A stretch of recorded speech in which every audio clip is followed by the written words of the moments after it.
Welcome back to the Dropout Drop-In. We are locked in and ready to talk about Make Some Noise. Synced up perfectly, I'm sure.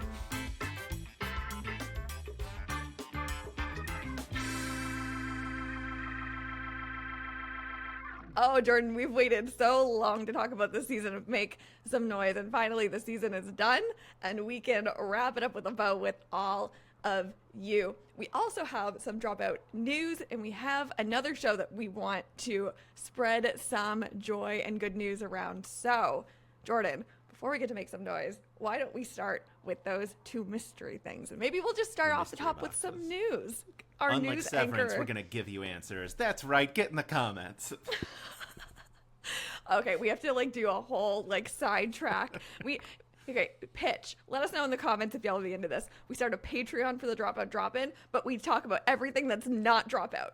Yeah. The whole point of the Patreon is to talk about other pop culture things unrelated to Dropout. It's just me yelling about Lost that ended 15 years ago. We could do 100 episodes on that. A lot of people have. Okay, if you would subscribe, let us know in the comments. But we will keep the Dropout news anchoring public and free for all. Hey, we love that. Some news on the Dropout universe this week, starting with something that feels like it happened 12 lifetimes ago, but in fact it was just a few days ago. We got the full Game Changer trailer. We got Game Changer Season 7 trailer. My God. What a display. I meant to reach out to someone to find out who edited that trailer. Because it is so perfectly edited. It's fantastic. The editing went so hard. So we watched it together on Twitch with all of you. Shout out to everyone that joins us on Twitch for those trailer drop watch parties. It's so much fun. And I'll link it below if you missed it, so you can, if you want to see our reactions. I changed my settings so that you could watch it without subscribing. We're getting so good at this internet thing, Jordan, between the podcast and we're nailing it.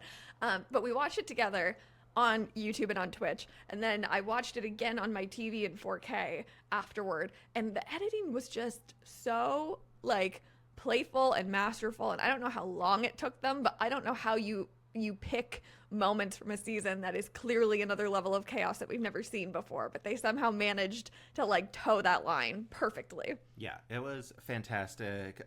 Shout out to Pete Holmes for calling Sam the mayor of a town where everyone sings, and then people repeating that comment on every single platform that exists. Fantastic. It's true.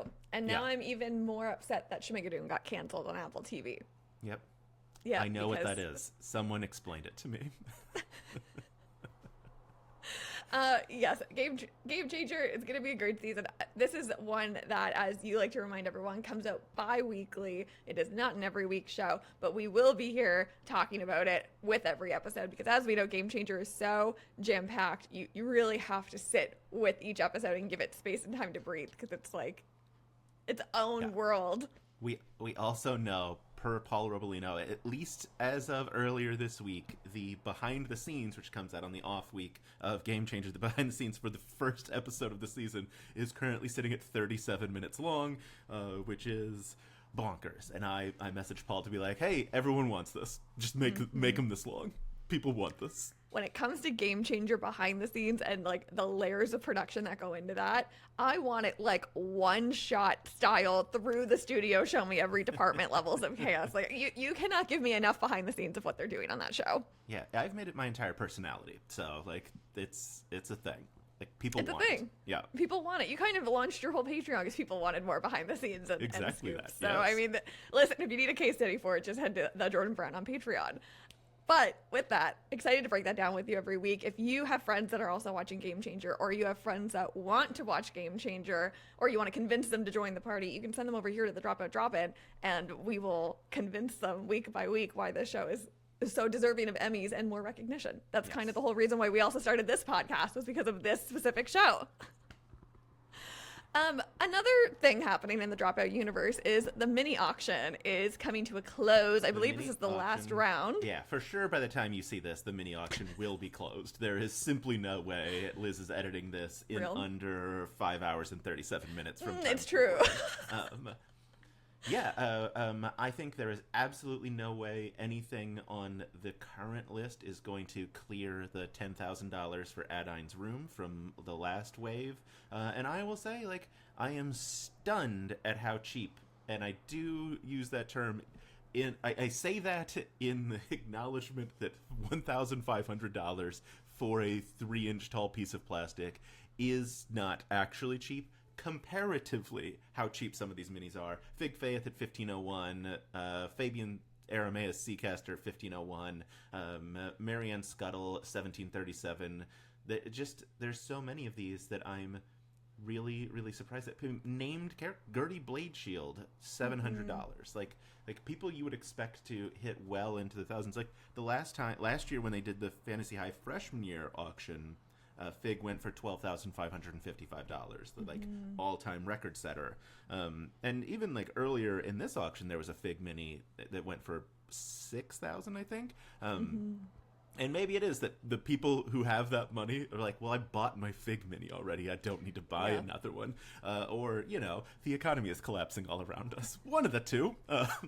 You know those memes about, like, recession indicators and people going to stores and, like, this is an odd recession indicator, and yet it absolutely is. The Fig mini's not selling for $10,000. Clear recession happening. Absolutely. I am also curious with, like, I don't know, and I don't just mean Canada specifically, but dollar conversions to the U.S. right now are so, like, wonky all over the world. Like, how many international folks were buying it and can't right now because of the dollar. Certainly, like, all those prices in Canadian are astronomical and not at all fun. So if you're a Canadian and you bought a mini, I want to know what you bought and how much you spent. You can leave it in the comments, or you can just DM me and let me know. That's just a personal thing I would like to flag. Jordan, there's even more news, though. As of, like, within the 30 minutes before we hit record, we got a sneak peek into the new season of Gastronauts. Very exciting. And I almost said Off the Dome. That's not the name of this show. Dropout, Drop In, not at all exclusive, but we can claim it anyway. It wasn't sent to us. We just saw it on Instagram. We just saw it on Instagram. It's really funny what happens when you bring people to guest star on shows, because I don't know if, like, everyone captures behind the scenes. I don't know how much behind the scenes is sent to people beforehand, but sometimes people just say, hey, guess what? I'm going to come on this show before the show has a chance to say they're going to guest star. And we did get that shared by someone on Instagram, and then it was cross-posted by Jordan Myrick, so therefore we're going to talk about it. It's Lunel. It's Lunel. And I have to say, when I saw this photo, which is the first photo in the carousel and the one that Jordan first shared, I thought it was an edit. Like, I thought it was, like, a little, like, meme edit, and, like, that said something else. I'm like, oh, that's funny. And then I opened the slideshow, and no, it's Lunel in Gastronauts. Season 2. With John Gabris, and I think there's a third member of the panel. Anyone you're excited about to see? Whoosh, animation. It's CanCon. Hey, Lisa Gilroy is back. One thing about me, there is like a flag that flies outside of my house when Lisa Gilroy gets employed. At this point, that's, I'm the head of the brigade of the Lisa Gilroy is employed fan club. I'm so excited to see what monstrosity she comes up with, because her brain, I think it was meant for this show. Yeah, I hope it's Canadian themed somehow. I hope. Some ketchup chips. Some fun little, oh yeah. Jordan! Oh man, I gotta send you a care package immediately. Please with only Canadian monstrosities.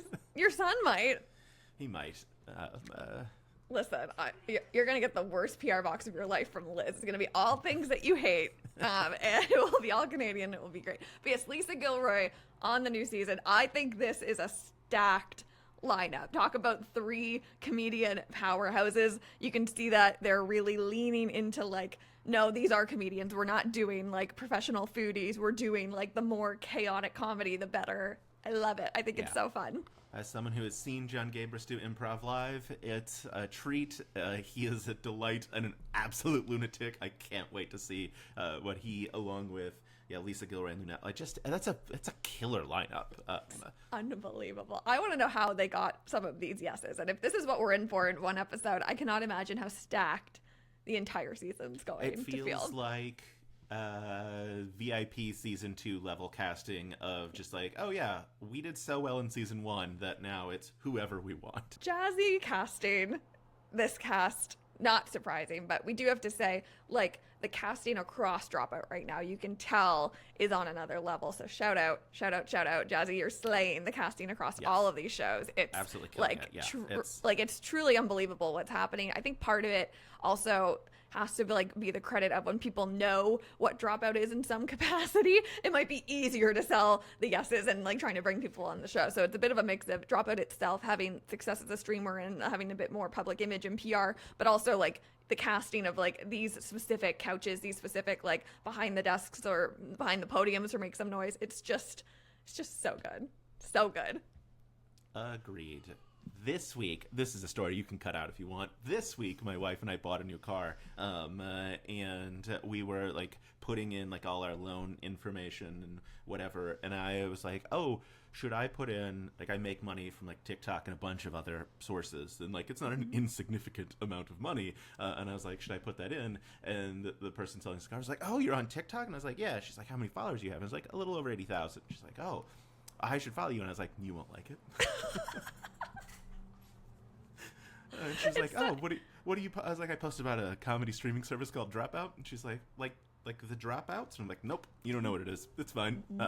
You won't like it. You should not look me up and follow me."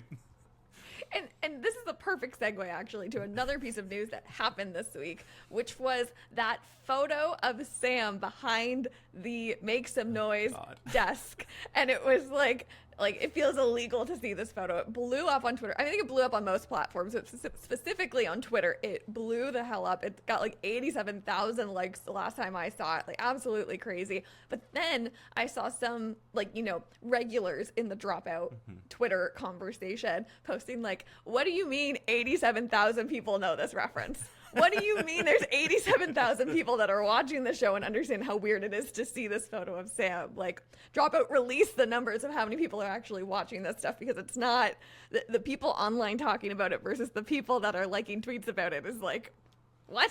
Yeah. Excuse me? Yes. But I mean, you do have 80,000 followers on TikTok, so we know it could literally be every single one of your followers who all 100% of them are on Twitter, plus 7,000 other people who are probably Canadian. Mathematically has to be how it happened. I take that credit. I think, but we just solved it. Were you disturbed by that photo of Sam? Yes. Why do they not build him a real desk? Why is it like that? They have a production team. They build things. Yeah, I will say it answered one question, which is why he leans so far down to change to the next prompt. It's because there's just like a loose computer sitting on like a pile of laundry underneath his ramshackle nightmare contraption. So yeah, that at least makes sense.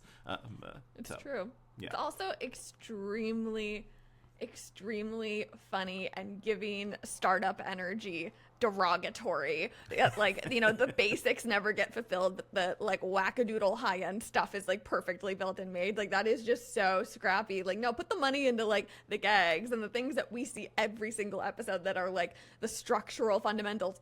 Get some milk crates, it'll be fine, we'll make it work. Like, do we have to crowd fund to get Sam an IKEA desk? Is that what we have to do? Yeah, Kickstarter for Sam's IKEA desk. I think there we go. Speaking of Kickstarter, did I do it? Are we transitioning to the show? Yes. I nailed it. Read my mind. Ooh, we're in sync today, Jordan. Transition away. Blood on the Clocktower, Good Time on the Clocktower, that's the actual name of the show. Becca Scott and her Good Time Society channel is running a Kickstarter right now for I just could not be more in love with show, which is them playing Blood on the Clocktower, which is the name of the game, with some of your favorite people, talking to the people out there, not just you. That's from true. Dropout. I'm also one of the people out there that I Yes, go, well, my favorite people, Yeah. You got Brandon Lee Mulligan, Abria Iyengar, Vic Michaelis, and a slew of other folks. It was fun watching it and being like, I've talked to them and them and them, just like as like they were panning around the room. Yeah, it's absolutely fantastic, and they've already hit their goal to make 6 episodes, and I think they have like a giant goal of making 10 episodes if they can hit like one of the huge stretch goals. And they've released 2. Yes. So there's 2 on YouTube that you can go watch. They are long. It's like sitting down for an hour plus amount of your time, so like an episode of Severance or so. Man, we're really on the Severance train today. Apple TV getting all this free promo from us, but that's okay. So yeah, it's worth the sit down. Put it into your like calendar on a day that Dropout isn't doing like their nightly release. Go watch Blood on the Clocktower instead. You will not be disappointed. There's a few things about this show specifically that I think is worth talking about with the things that we like to talk about on this show. One is the production. That show is so complicated to produce. Yes. Nightmare fuel. It's more complicated than most of what you see on Dropout, with the exception of maybe Dimension 20. And maybe some of these weird Game Changer episodes that we're going to see that involve all kinds of things that are like out of the studio and different cameras and special effects. Yeah, I remember, I don't know who I talked to about it, and they were like, yeah, it's the most cameras we've ever used for a shoot. I mean, it's like Ratfish level complicated, but for every episode. Like, there's so many cameras, there's so much content you are recording that has to be edited like to make a seamless narrative. For folks who don't know, Blood on the Clocktower is like a mafia style game, werewolf, a party game where the idea is everyone has a unique and special power that you draw randomly from a bag. The game teller, master, whatever Becca's role is murdered at the beginning, like the first night, and you are trying to solve the murder. And there are demons that are hidden amongst you that are trying to keep you from solving it. And then you have to figure out who is who, and it's a game of lying to your friends. And it's so delightful, and you get, like... Just like some of my favorite moments from the first two episodes involve like Brennan and Abria, because they know each other so well that Abria immediately is like, Brennan is up to some shenanigans because he's being weird about a thing. Like it's just like it's fun because it's obviously like brilliant improvisers and comedians, and they also know each other so well that they clock things that are like, wait a minute, this person's being weird. And it may be nothing, but it also may be a giant juicy secret. Well, it's all of the payoff of what you get from Dropout in terms of like when you watch one show and then you put on another show on Dropout, the relationship lore of these characters. I'll say characters because, you know, like all of these improvisers put on different like personalities when they do these shows. You get all of that transferred one-to-one over to Blood on the Clocktower because it's so like relationship dependent, being able to read people. You also see the improv mastery at work from Vic in the second episode especially, and you get all the payoff of like watching how smart these comedians are, like in real time in a social deduction game where like no one should trust each other, but because they're used to trusting each other on set, they do kind of trust each other, and that's how they can pull the wool over each other's eyes. It's brilliant. It's so good. Becca is such a phenomenal grounding host for this show specifically, which I think is also like an important thing to call out. Like, it is the right host, it is the right tone, it is fun and playful without being like overly produced or like relying on like, I don't know, like special effects magic. It's like we say with Dropout, like they let the comedians lead the humor and then the edit supports it. And the edit on this show is just so wild. And you talked to Becca about this edit. Yes. Yeah. And I think it's extraordinary what you learned. Yeah, just that, like, well, first of all, she edited the entire first episode, which is bonkers. But yeah, they have, I don't remember what she said, 15 cameras running or something like wild like that, but they're recording all the time. Like, they have to be recording from every angle all the time. It's not like a live to tape broadcast where you have someone like flipping between cameras because you don't know when you're going to catch an important piece of information. Like, there are multiple places on the set that are sort of cordoned off that people go and like whisper and talk to each other, and so you have all of these moments where you're like, okay, did Chris Grace just tell, you know, Kate Elliott something really important? Did Amy Vorpal just like give away all the secrets to Laser Weber? Like, what I need all of these pieces of information to line up so that everyone can continue to make sense of the game. And yeah, it's so much fun. I think to your point, Becca's such a great host also because Becca does such a good job of, I feel like, reminding the audience of what is happening, because the game can get quite complicated when, like me, I've never played it before, and there are so many different people in different roles, and I feel like Becca does a great job of keeping things on track for the audience so that you're like, wait, who should I be worried about? Like, what's the power that this person has? Like, I feel like she does a great job of keeping that. And for folks who want to back the Kickstarter, the thing that I'm excited about is the nighttime like portion, which in these 2 episodes has Becca's voiceover explaining like who does what, who like, because people get killed at night, just like most of those games. As like that goes on, what we don't get to hear is the comedians are doing improv, just like doing bits and being silly with each other the whole time. Becca is like waking people up so that they can do their next move. And apparently in future episodes, we will get that improv like silliness with just text on the screen explaining like, okay, and in this point, like Vic is killed or whoever is killed at night, etc., etc. And I can't wait for more silly nonsense. Oh my god, I think that like the abilities and concepts that can go into like getting the goofiness to another level are endless with this show. I will say, I don't know if this happened to you, but there were 2 moments in episode 2.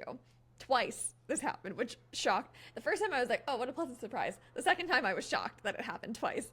I was watching with my partner and we were getting confused about what was happening. So we paused the show and we were like, okay, no, like this is happening because of this or that or this or that or this or that.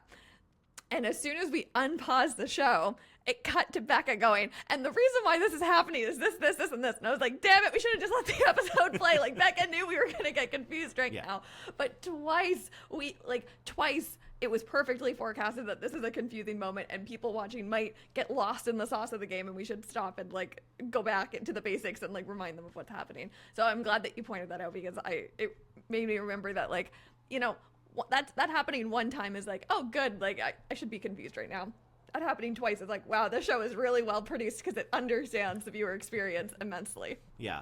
I don't remember if I had that exact moment, but there were definitely moments where I was like, wait, what's happening? And like, I mean, the reason why it jumped out at me is because every time it did happen, Becca was there to be like, let me hold your hand while I tell you this. And I will also say a special shout out to myself, which is I backed the Kickstarter at the level, which means I will have a tombstone on the set, so my name will be in the background of every episode. Probably not visible, but I'm real excited to have my final resting place be at Good Time in the Clocktower. Wow, and that's a soundbite, everybody. That's a soundbite that we will now use without context. I can't wait. Okay, so we will link to the episodes and the Kickstarter below. The last thing that I want to say on this, and we've talked about this a little bit over episodes of the Dropout Drop-In. Obviously, this is a show where we talk about Dropout and its evolution because we think Dropout deserves Emmys, and that's always going to be what this show is about. But there's also something interesting that is happening in the industry right now, and this is an example of that, where you have Smosh, you have Second Try, you have Good Time Society, you have Dropout, you have all of these mid-market streamers that are emerging, and as like all of them have success and all of them employ like this kind of same cast or employ the same like production tactics of like, we're gonna find a game and let people thrive within it. That is so good for the entire industry. It's so good to see the Second Try guys on this season of Game Changer. It's so good to see the Dropout cast do Blood on the Clocktower. It's so good to see Smosh in Smarty Pants. Like, all of this is so good. So when you support and watch and stream any of these streamers, you are in fact helping all of them continue to do good work. Like, competition is so healthy, and it's even healthier when they know they are competing against each other, but at the same time they're doing it in community with each other. Ooh, that is like where the good where the good shows come from, people. Yeah, so it is definitely a rising tide lifts all boats mentality over there. Like, it is, Dimension 20 is not going up against Critical Role like, we're gonna take him out. It is like, I mean, we saw it at Madison Square Garden. Like, Matt Mercer was there, like, just like overjoyed for his friends playing a game, and at no point did it feel like, oh, Critical Role wishes they could have done this first. And like that there is no gross animosity. It is all love. Love is love, right? That's the thing to say. Absolutely. No, but I think you said it perfectly. It is rising tide lifts all boats. And then on the consumer side of that, for all of us,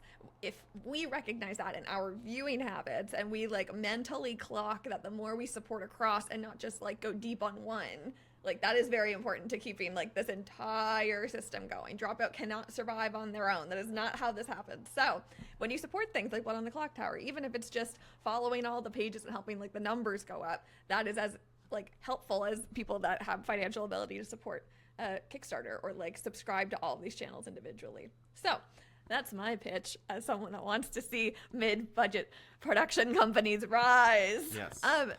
Okay, before we get to make some noise, there's one more piece of news, but we can't say it. Ooh, something else happened this week that's very exciting. And all I'm going to say, if you're still watching this episode, which thank you for watching this far in, and thank you for sticking around.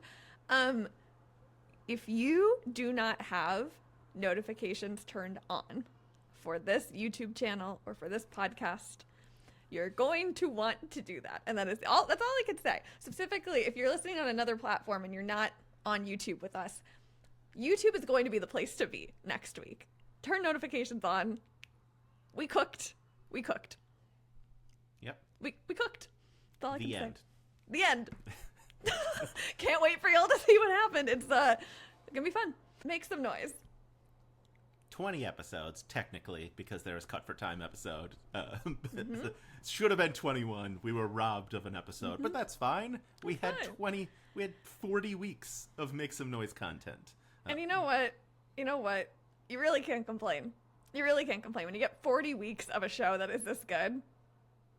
How can you be negative about that? That's a gift. That's a gift. It was such a good season. I can't imagine they will ever do it again like this.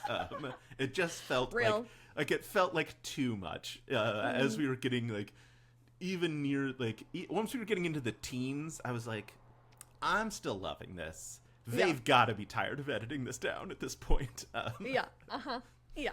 I think that this season did things really well in a way that we had not seen in seasons 1 and 2. And I think that like it was so solid in so many ways that season 4 will hopefully be even tighter. And like I wouldn't mind seeing a shorter season if it means that like the production of each episode goes up even more. But with that said, like there are some production things I want to shout out before we give our top episodes and things of the season. One being the structure of each episode was the best we've seen from Make Some Noise. Like the way that they warmed people into it and the way that they encouraged cross-pollination regardless of like if it's a solo, duo, or triple prompt. I think that direction it created some of the strongest performances that we could get from this show. And even when they cut the like amuse-bouche warm-up round, obviously they were still doing them in studio, which meant the performers were still getting that warm-up. So even when we didn't get to see the first mini game they played, we were still getting the benefit of the performers having warmed up together to jump into more comedy. Yeah, I completely agree with that. Like you can with that being said, release always put them in, Sam. Put every first round in. I don't care. Yeah, I will say like some of the Cut for Time stuff I thought was some of the best of the season. So it surprised me. And I wouldn't say that necessarily about the Cut for Time from other seasons, but there were some moments in this Cut for Time that I was like, I can't believe that didn't make the plot of the original episode. Like I don't know. I don't understand how they cut and pick what goes into these episodes. I don't know if there's like an actual formula, but yeah, what do you think? Well, I will say it's got to be incredibly great for them knowing that there's a Cut for Time episode, so that even when they're like, God, this is so funny, but we are going to cut it, they know it'll be at another point. Right.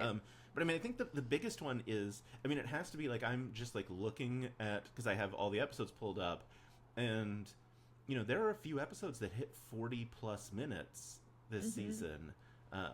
Both Noise Boys episodes are over 40 minutes long, and all the other ones are 30 plus. I don't think anyone drops below 30. And I have to imagine the Cut for Time at this point is literally like, we can't have an hour-long episode of this show. As much as people on the internet will say, I would watch an hour-long episode, I'm sure they are looking at numbers being like, we have to keep it around the 30-minute mark because it is an improv comedy show. Yep, absolutely.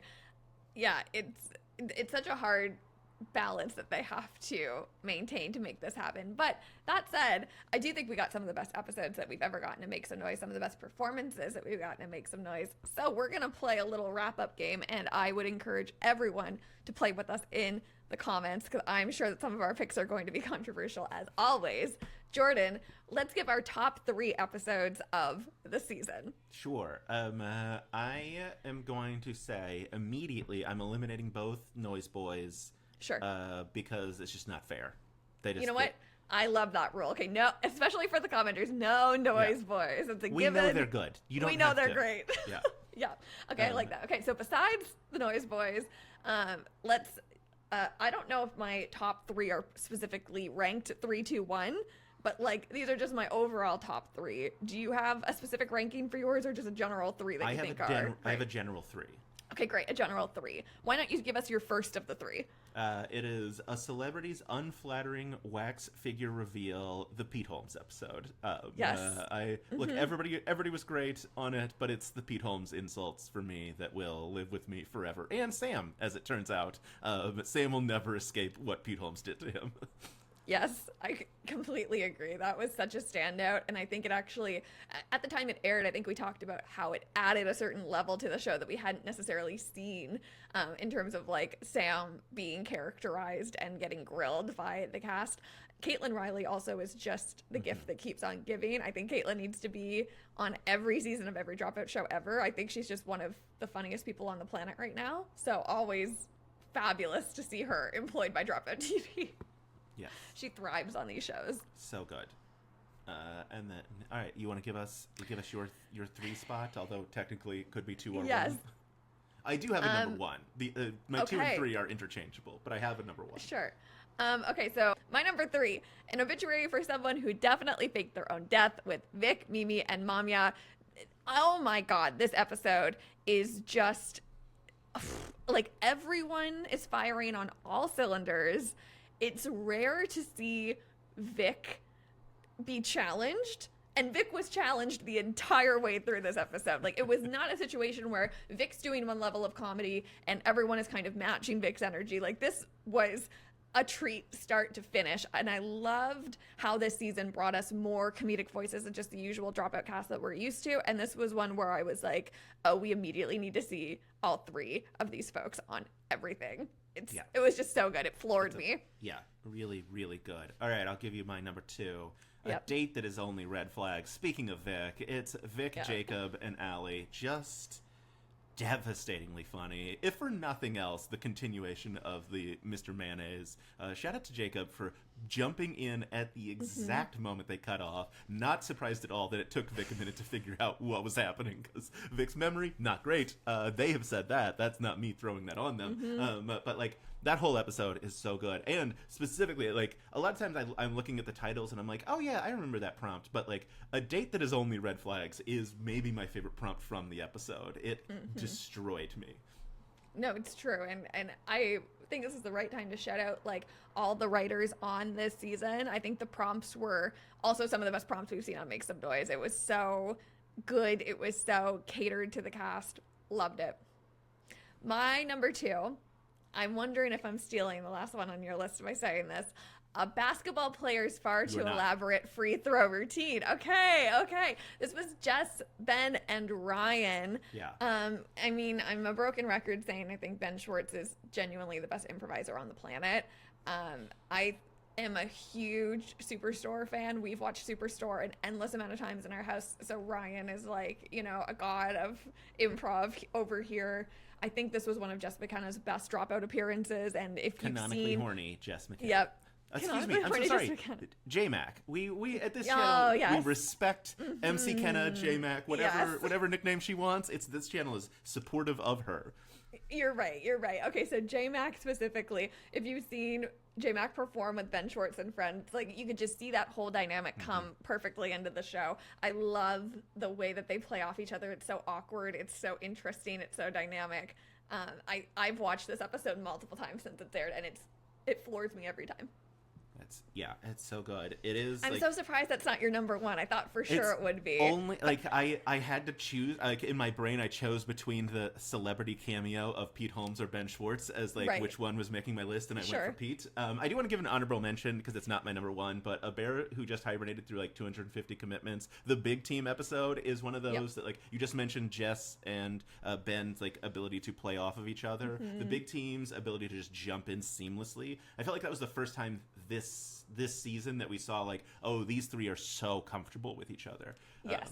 But 100%. my number one, it's a couple calls for the check but doesn't know the hand motion. It's Josh, Anna, and Hannah. Josh and Anna specifically together is, I think, my favorite pairing of Make Some Noise, period. I adore Anna Garcia so much, and I cannot stop thinking about the photographer gives like hyper specific instructions. That prompt, like in tears, I was laughing so hard.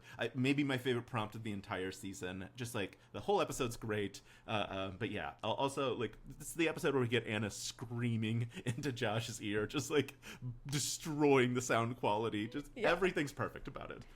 I think it's very hard to find a third person to Josh and Anna's dynamic, and Hannah really nailed that energy. Like, it's what a challenge to step into that, but Hannah's style and tone is so different, and that like mesh worked so well for me. Again, this is why I love Make Some Noise, because you get new to Dropout comedians coming in and like bringing their flavor, their vibe, their energy in such a good I want to shout out to DJ Mausner. They are my favorite person I had not seen prior to this season of this season. I was literally about to make the same flag. That's episode 17, A Singing Telegram Serving You for Property Encroachment. So good. You know what? That might be my number one now that I'm actually thinking about that episode. Like beginning to end, it's so good. But you get. Sorry, I'm sorry. No, go ahead. It's your. I was saying, like it's the Jess takes over the desk and Sam gets involved in the prompt, and it's so good. It was genuine. I was like. It was the only reason it's not in my top three. Is I was like, I can't have two episodes of Anna. No, that's real. That's real. Like, and you know what? It wasn't actually my number one, so I'll make that my honorable mention episode.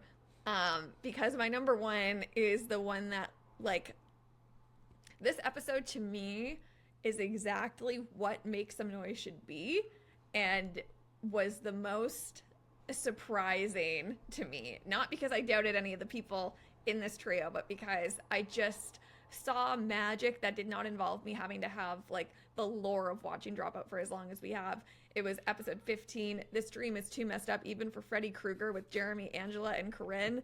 God, I mean, if you watch Smosh, if you watch anything on the internet, you know Angela's a powerhouse of all powerhouses. Like, just is so unbelievably good. But like, you saw the flavor of each of them, and then by the time they got to the trio prompts, it just melted so perfectly together. And that's what the joy of Make Some Noise is, right? It's not just seeing like the best improvisers like firing on all cylinders, but it's how people find each other and then can get to the place where they can make like those magical moments. And those three just, I just loved it. I thought it was so perfect beginning to end.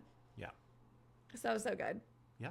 Agreed. Do you have an MVP of the season? I think I do, based on how you've been answering these. It's Anna Garcia. Yeah. I can't get enough of her. I think it's Anna's so devastatingly funny, and like is still like, because I've had enough time to think about it. Still, my favorite VIP episode is Zeke, Aaron McKinley. It's the funniest thing I think I've ever seen. Like, I don't know what it is about Anna that like so delightfully tickles my brain, but it's that she gets in there and makes me giggle so hard. No, I think Anna's operating on a different level, and it's fun to watch like Anna's star rise as like Dropout is airing these like silly, goofy improv shows featuring Anna. Very, very good. My MVP is J-Mac. I think every episode that Jess was on this season, like, just showed how Jess's style of improv is so specific.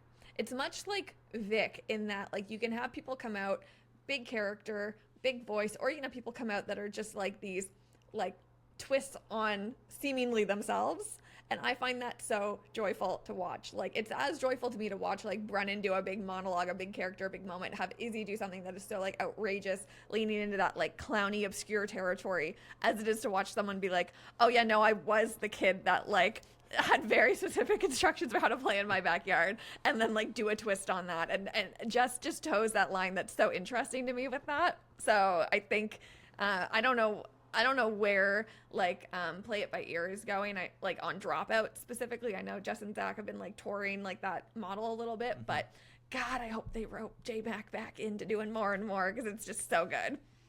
So good. Food Captain says aye aye. Oh, man. The Food Captain might have changed my life, actually. That might be the most impactful Smarty Pants presentation I've ever seen. Yeah, I talked to the creative producer, Matt Pollack, about it, and I asked, like, what's the presentation? And he was like, it's the Food Captain. It's the one that, like, it changed me. With, I guess, a second place to Becca Scott, only because now when he hears a noise at night, he thinks to himself, like, he thinks about the, like, rules that she laid forward of, like, what he's going to have to do. I need a pair of tights. Yeah. Yeah. Oh my God, so funny. I do have an honorable mention for my favorite prompt of the season. Yeah. And ironically, it was one improvised by Josh Rubin, which was the prompt to Zach Oyama, the hearse driver that lost the body a quarter of a mile ago. I don't know if it's my favorite prompt necessarily. It's one of my favorite moments from the season because Zach crushes it so hard. But yeah, such a good silly little prompt for Zach to just destroy. Yeah, I love how well that trio knows each other, and I wonder, like, what other trios can emerge next season that can do that kind of thing for each other, right? Like, Noise Boys is so locked down as, like, this is a trio you're going to see on Make Some Noise. Like, are there other combos of people that can do that same, like, bring out that same quality in each other, you know? Yeah, definitely. I don't have an answer to that, but I hope that Dropout does, because I want to see it. And with that, we have reached the end of March. Hey, we did it. And that means there's a few exciting things that are around the corner for Dropout. It means Titan Takedown is starting very soon. Wednesday. I can't wait. It's going to be so much fun. A little bit of CanCon. We love to see it. So exciting. What else is happening, Jordan? Game Changer is in, like, I mean, when you're watching this, I don't know when, but a week and, like, 3 days from us recording. Wild. It's so soon. Yep. There's probably other stuff. Smarty Pants is chugging along. Continuing. VIP, we're getting near to the end of the season. We're certainly in the back half, which means we have the Lisa Gilroy VIP. It's got to be in the next month and a half, I would guess. I don't know. Math is hard. If I have to figure out when that episode is scheduled to drop, because I cannot go to the Canadian Screen Awards not having seen whatever Lisa Gilroy is doing on this show. So y'all better know. Either we're all seeing that episode together before June 1st, or I'm going to find a way to get the screener for it, because I simply can't. It's going to be so fun to watch the end of the season unravel with all the lore we've developed as well for host Vic. I'm excited to break it all down with you over the next month. Happy April Fool's Day. That's coming up as well. Can't wait to hide from everyone. Never participated in and never will. Correct. I'm not that type of comedian fan. I do not like the prank stuff, but I imagine it must be a horrible day to be at Dropout TV. There must be all kinds of foolishness going on in the studio, I would imagine. But anyway, we will be back to cover Titan Takedown and all the fun things very soon. Let us know what you're excited for in the comments. Follow Jordan on Patreon. That was the other thing. What's going on your Patreon, Jordan? I think best interview I've ever done with Michael Schawbach, director of Dimension 20, dropped today on the Patreon as of recording this. And I was like, I feel like it's really special. I'm pretty sure. Anyway, someone who has watched it already left them in tears that it's the most passionate interviews they've ever seen for anything. Yeah. Oh my God. Like a really special interview with Michael Schawbach. Oh my God, that's amazing. Wait. Okay, well, I know what I'm going to do immediately after this. That's congratulations. That's so exciting. Called Dimension 20 Live, (Taylor's version). Speaking to my brand. Hell yeah, we love to see it. Over on Producer Liz, we are charting in the US and Canada for the Late Night Scrolling Canadian Pop Culture Podcast. So if you feel like subscribing to more of me talking on the internet, please go follow on Apple Podcasts or wherever you get your podcasts, because that's a wild thing I didn't know that I wanted until it started happening. And then I was like, wow, this is pretty cool. So that's what I'm focused on over there. We're in awards season. It's Juno's weekend, which is like our Grammys. So following all of that excitement and lots of interviews on the way, which is also pretty cool. And with that, that's the last thing I'm going to say so that I don't say anything else. Hooray. Bye. Bye.